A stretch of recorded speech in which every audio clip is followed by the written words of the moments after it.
Hi friends, அனைவருக்கும் வணக்கம். கலைஞர் மகளிர் உரிமை தொகை திட்டத்தில் உங்களுடைய சந்தேகங்கள் என்னென்ன, அந்த சந்தேகங்களுக்கான பதிலாக தான் இந்த வீடியோவில் பார்க்க போகிறீங்க. இதில் ஃபஸ்ட்டு பார்த்தீங்கன்னாக்கா வீடு தேடி வருவார்கள்.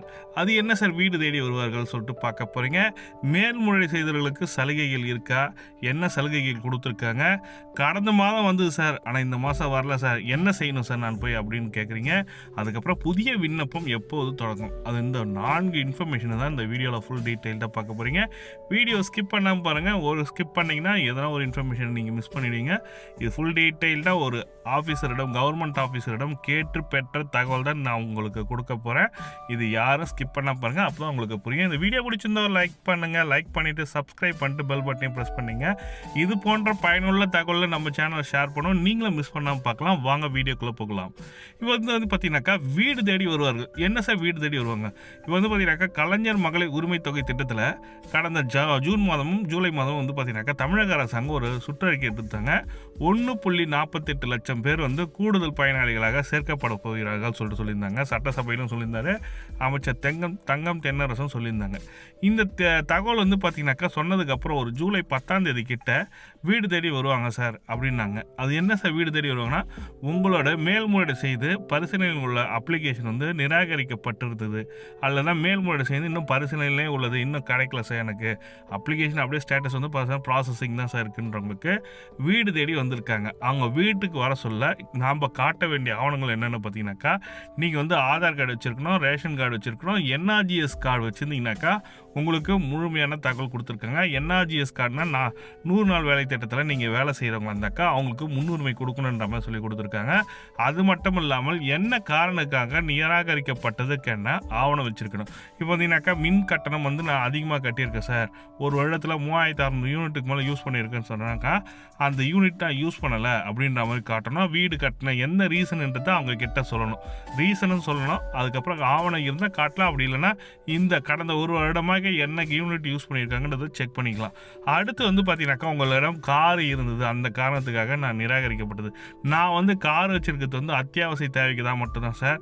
என்னோட கார் பார்த்தீங்கன்னாக்கா அதான் என் வாழ்வாதாரமே, நான் தொழில் செய்வதற்கு அது கார் யூஸ் பண்ணியிருக்கேன். அதனால் நாம் இந்த காரை நீங்கள் கணக்கில் எடுத்துக்கூடாது சொல்லிடலாம். அதே மாதிரி நம்ம விஓ கிட்ட நம்ம போய் பர்மிஷன் வாங்கணும், பர்மிஷன் கேட்டு கொடுத்துருக்கணுன்ற மாதிரி சொல்லி கொடுத்துருக்காங்க. அது நம்ம கார் வச்சுருக்கோம், அந்த காருக்காக ரீசன் சொல்லணும். அந்த தமிழக அரசாங்கம் இந்த இதுலேருந்து இதை நீக்கியிருக்காங்க, கார் வச்சுருக்கவங்களுக்கு கொடுக்கணுன்ற மாதிரி சொல்லி கொடுத்துருக்காங்க. அது மட்டும் அல்லாமல் நாங்கள் ஐடி கட்டியிருக்கோம், இன்கம் டேக்ஸ் பே பண்ணியிருக்கோம் சார் சொல்லியிருக்காங்கன்னா, இன்கம் டேக்ஸ் பே பண்ணவங்களுக்கு கொடுக்கக்கூடாதுன்ற மாதிரி கொடுத்துருக்காங்க. நாங்கள் இன்கம் டேக்ஸ் என்ன காரணத்துக்காக கட்டியிருக்கேன்னா, நான் லோன் வாங்குறதுக்காக தான் சார் கட்டியிருக்கேன், லோன் வாங்கின பர்பஸுக்காக மட்டும் தான் சார் நான் கட்டியிருக்கேன், அதனால் எனக்கு நிராகரிக்கப்பட்டிருக்கு சார் சொல்லியிருந்தீங்கன்னாக்கா அந்த ரீசனை சொல்லி நீங்கள் பெற்றுக்கொள்ள முடியும்னு சொல்லியிருக்காங்க. இதில் மெயினாக பார்த்தீங்கன்னாக்கா NRGS card, Aadhaar card, ration card இது மட்டும் இருந்தால் போதுன்ற மாதிரி மேக்ஸிமம் சொல்லியிருக்காங்க. இதுதான் அவங்களுக்கு வீடு தேடி வருவர்களுக்கு நம்ம காட்ட வேண்டிய இது ஜூலை 10ஆம் தேதி வந்தாங்க. இந்த மாதம் வராங்களாம் சார் கேட்டிங்கனாக்கா, இந்த மாதமும் கண்டிப்பாக செக் பண்ணுற போனாங்க. அது எப்போன்றது தான் இன்னும் டேட்டு சொல்லலை. அந்த அதிகாரி சொன்னது பார்த்தீங்கன்னாக்கா இன்னும் விடுபட்ட லிஸ்ட்டே நாங்கள் மாதம் செக் பண்ணின்னு இருக்கோம் சார், எங்களுக்கு 15ஆம் தேதிக்குள்ளே நாங்கள் செக் பண்ணி அனுப்பணும் சார். அதனால் ஒவ்வொரு மாதமும் ஒரு 1லேருந்து 10ஆம் தேதிக்குள்ளே நாங்கள் செக் பண்ணிவிட்டு அப்டேட் பண்ணிவிடுவோம் அது சொல்லியிருக்காங்க. அதனால் இந்த மாதமும் வருவதற்கான வாய்ப்பு இருக்குது. மேல்முறை செய்தவர்களுக்கு சலுகைகள் என்னென்ன சலுகைனா, இப்போ அரசு ஊழியர்களாக இருந்து ரிட்டையர் ஆகிட்டு கவர்மெண்ட் வேலை செஞ்சவங்க ரிட்டையர் ஆகியிருக்காங்க, அவங்களோட பென்ஷன் பணமே 2000 ரூபாய். அதாவது சத்துணவுத்துறையில் அந்த சத்துணவுத்துறை மாவு இதில் கண்டக்டர் போன்ற கவர்மெண்ட் ஆஃபீஸர்ஸ்க்கு பிலோ 10,000க்குள்ளே பென்ஷன் வாங்குறவங்களுக்கு, அதாவது பிலோனா ரொம்ப குறைவான பென்ஷன் வாங்குறவங்களுக்கு இந்த மாத உதவித்தொகை மகளிர் உரிமை தொகை திட்டத்தில் பயன்பெற முடியும். அதில் தான் எங்கள் கணவர் தான் வாங்குறாரு, நான் வாங்கலை சார், எனக்கு ஏன் சார் கொடுக்கலன்ற மாதிரி நிறைய பேர் கேட்குறீங்க. நான் கூலி வேலை தான் சார் செய்கிறேன், நான் கணவனை கூட கைவிட்டு நான் தனியாக வாழறேன் சார், நான் டைவர்ஸ் வாங்க சார், ஆனால் நான் தனியாக தான் இருக்கேன் சார். அவங்களுக்கும் இந்த திட்டத்தின் மூலமாக இந்த சலுகைகள் கொடுக்கப்பட்டுள்ளன. நீங்கள் சரியான காரணங்கள் கொடுத்து நம்ம மேல்முறையீடு செய்து கொள்ளலாம். மேல்முறையீடு எங்கே செய்யணும்னா, மக்கள் குறைதீர்ப்பு நாள் நடத்துவாங்க, அப்படி இல்லைன்னா உங்கள் மாவட்டத்தில் மக்களை தேடி முதல்வர் திட்டத்தில் வராங்க, அந்த போய் நம்ம மேல்முறையீடு செய்யலாம். அதுக்கப்புறம் நம்ம மாவட்ட ஆட்சியரிடமோ வாரத்துக்கு ஒரு நாள் திங்கக்கிழமை ஒரு நாள் குறைதீர்ப்பு நாள் நடத்தப்படும். அந்த குறைதீர்ப்பு நாளில் நீங்கள் மனு கொடுத்தீங்கன்னாக்கா உடனடியாக தீர்வு காணப்படுகிறது. அதுக்கப்புறம் உங்கள் மாவட்ட செயலாளர் செயலாளரிடமும் உங்கள் தொகுதியில் உள்ள திமுக மாவட்ட செயலாளரிடம் கொடுத்து நீங்கள் மனுவை உடனடியாக தீர்வு காண முடியும்னு சொல்லியிருக்காங்க. உங்களுக்கு தகுதி இருந்ததுன்னா கண்டிப்பாக கிடைப்பதற்கான வாய்ப்பு இருக்குது. அதுதான் அவங்க சொல்லியிருக்காங்க. சார் எனக்கு கடந்த மாதம் வந்தது சார், இந்த மாதம் வரவில்லை சார்னு சொல்லியிருக்கீங்கன்னா, கடந்த மாதம் காரணங்கள் வந்தது, இந்த மாதம் வரலைன்னா என்ன காரணத்துக்காக நிராகரிக்கப்பட்டிருக்குன்னா உங்கள் பேங்க்கில் உங்களோட ஆதார் கார்டு அப்டேட் பண்ணாத இருந்திருக்கலாம். அந்த காரணம் தான் சொல்லியிருக்காங்க. நாங்கள் நிறுத்தத்துக்கான காரணமே இல்லை சார், நாங்கள் நிறுத்தலை சார். யாருக்குமே பெரும்பாலும் பார்த்தீங்கன்னாக்கா கொடுத்துட்டு தான் வரோம். நாங்கள் எந்த ஒரு நிராகரிப்பும் செய்யலை.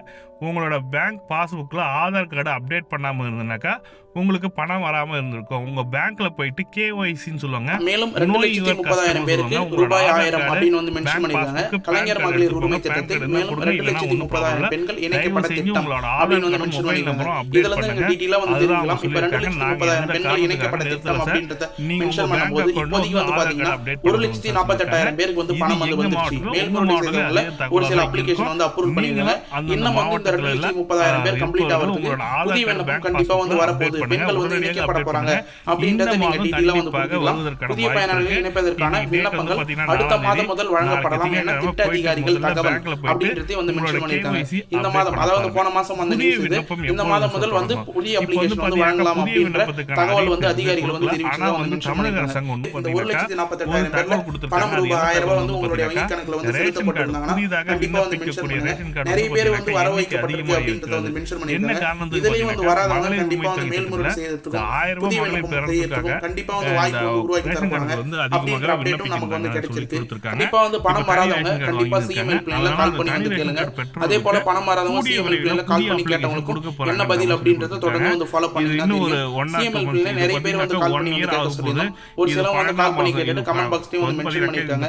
அதுல உங்களுக்கு 2 கமெண்ட் ஷோ பண்றேன். முதல் கமெண்டா பாத்தீங்கன்னா சிஎம்எல் பிளான்ல சொல்லிட்டேன், ஆனால் அங்கு வெயிட் பண்ணுங்க என்று மட்டும் தான் சொல்றாங்க அப்படின்றத மென்ஷன் பண்ணிருக்காங்க. உங்களுக்கு பணம் வராது, இல்ல உங்களுக்கு அப்ளிகேஷன் ரிஜெக்ட் ஆயிடுச்சு அப்படின்ற எந்த பதிலும் சொல்ல சிஎம்எல் பிளான்ல கால் பண்ணி சொல்லும்போது நீங்க வெயிட் பண்ணுங்க அப்படின்னு மட்டும் தான் சொல்றாங்க. கண்டிப்பா வெயிட் பண்ணுங்க. உங்களுடைய பணம் கிரெடிட் ஆகிறதுக்கு நிறைய வாய்ப்பு இருக்கு. மேல்முறை செய்தவங்க கலாய் பரிசீலனை ப்ராசஸ் உங்களுக்கு வருவாய் கோட்டச்சு நிலையில் உள்ளது, விசாரணையில் உள்ளது அப்படின்ற மெசேஜ் வந்திருக்கு அப்படின்றத செக் பண்ணுங்க. அப்படி விசாரணையில் உள்ளது அப்படின்னும் போது கண்டிப்பா கலாய் உங்களுக்கு பிடிச்சா அப்படின்றத செக் பண்ணுங்க.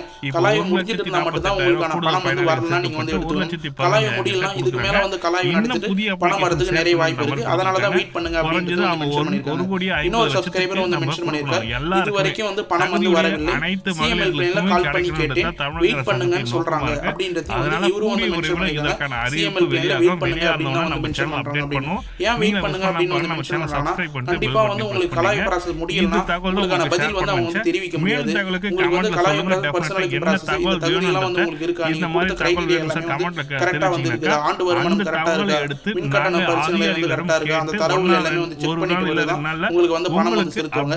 மேலும் உங்களுக்கு டவுட் இருந்தா கண்டிப்பா சிஎம்எல் பிளான்ல நீங்க கேட்கணும். புதிய விண்ணப்பம் சம்பந்தமா வரக்கூடிய அப்டேட் எல்லாமே இந்த வீடியோல மேக்ஸிமம் கவர் பண்ணிருக்கேன்.